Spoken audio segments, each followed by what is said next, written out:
Social media کے ذریعے سوالات کا سلسلہ ہے۔ ایک سوال یہ موصول ہوا ہے، ہم نے مسجد میں اعتکاف کی نیت کی اور سو گئے، تو کیا اس طرح کرنے سے اعتکاف کا ثواب ملتا ہے؟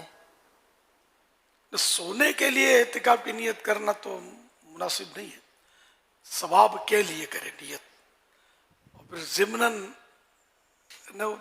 پھر مطلب ہے کہ کھانے پینے سونے کی اجازت ہو جاتی ہے جو معتکف ہوتا ہے اس کے لیے۔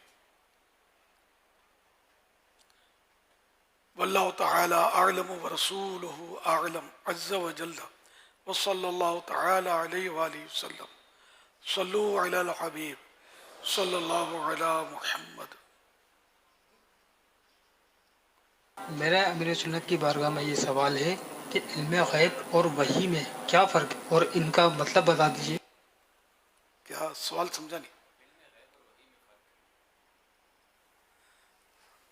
دونوں میں بہت فرق ہے۔ وحی تو نبی پر آتی ہے، مطلب اللہ پاک کی طرف سے پیغام آتا تھا۔ وحی مطلوبی ہوتی ہے، غیر مطلوبی ہوتی ہے۔ مطلب تلاوت میں جو قرآن کریم میں جو ہے یہ سارا وحی ہے، اور بھی ایسی وحی ہے یہ مطلوع کہلاتی ہے، وحی ہے مطلوع۔ اور غیر مطلوع ہوتی ہے کہ اور بھی وحی تو ہیں لیکن وہ تلاوت میں شامل نہیں ہے، احادیث مبارکہ میں، حدیث قدسی وغیرہ میں۔ یہ ہے نبی کے لیے خاص، وحی نبی پر آتی ہے۔ علم غیب اور چیز ہے۔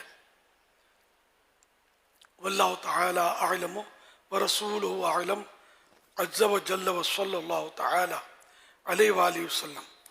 صلو علی الحبیب صلی اللہ علی محمد۔